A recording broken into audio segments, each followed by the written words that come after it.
क्या आपने कभी किसी को अपने ही दोस्त का कत्ल कर उसका मांस खाते देखा है? जाहिर है नहीं, लेकिन यह सच है, ऐसा हुआ है। यह सच्ची कहानी उस समुद्री नाव में सवार बदकिस्मत लोगों की ही है जो खुद को जिंदा रखने के लिए एक दूसरे का कत्ल करके उनकी लाशों से मांस नोच नोच कर खाते रहे, इस उम्मीद में कि नाव पर सवार आखिर कोई तो आखिर में समुद्र से बाहर जिंदा बचकर जा सके।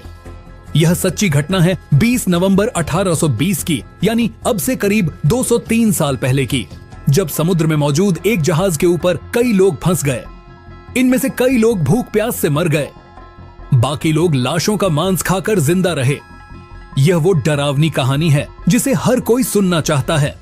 इस डरावनी समुद्री कहानी या किस्से के बारे में कोई नाविक आज भी बात करने की हिम्मत नहीं जुटा पाता है।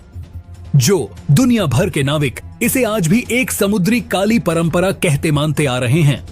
यह कहानी इस बात को भी साबित करती है कि आदर्श परिस्थितियों में कोई इंसान बिना भोजन के तो 1 महीने तक जिंदा रह सकता है, मगर उसे पानी तो जीने के लिए चाहिए ही होता है।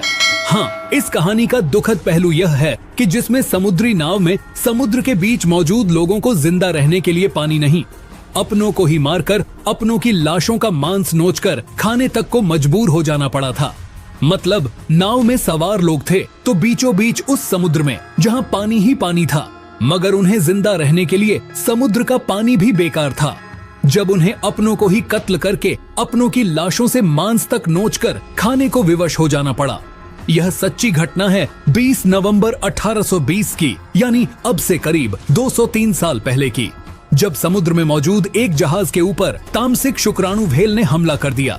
उस हादसे में जान बचाने को 20 लोग 3 अलग अलग छोटी नावों पर सवार हो लिए। वे जानते थे कि समुद्र से बाहर यानी जमीनी इलाके तक या समुद्र के किनारे पहुंचने तक के लिए उनके पास जिंदा रहने के लिए भोजन और पानी का इंतजाम नहीं है। 2 सप्ताह बाद उनके पास मौजूद भोजन पानी खत्म हो गया। उस यात्रा के दौरान 2 नाविकों की मौत हो गई।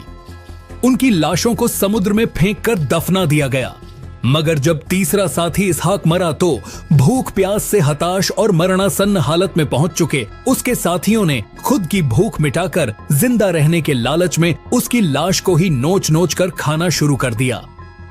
उन लोगों ने इसहाक की लाश से नोचकर गुर्दे और उसका जिगर खा लिया।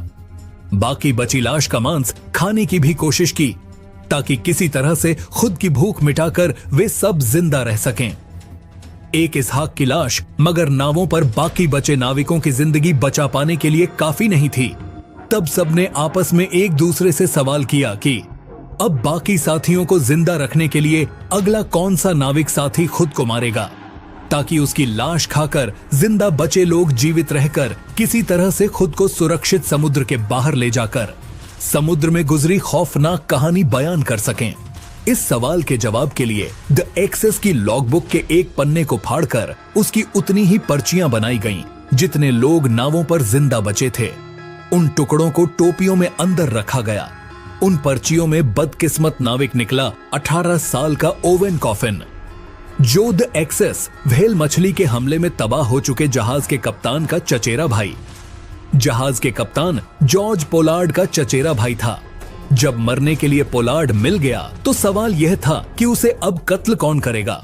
इसके लिए भी लॉटरी निकाली गई, जिसके बाद कॉफिन पोलार्ड के ही करीबी दोस्त चार्ल्स रैम्सडेल ने अपने साथी को गोली मारकर कत्ल कर दिया। बाद में उसकी लाश को खाकर बाकी सब नाविक जिंदा रहे। 1 सप्ताह बाद उन सब की किस्मत और खुद की बदकिस्मती से नाविक बर्जिल्लाई रे खुद ही मर गया।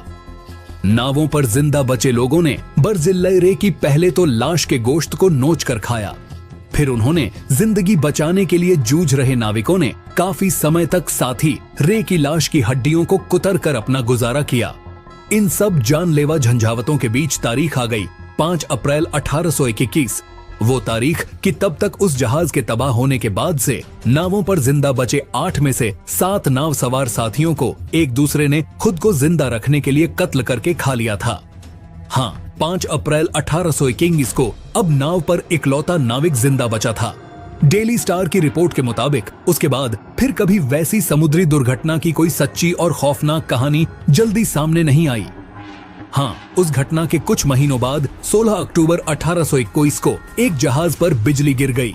उस जहाज में लदे विस्फोटकों में हुए जबरदस्त धमाकों में चालक दल के अधिकांश लोग 3 सप्ताह तक समुद्र में लाइफ बोट में भटकते रहे।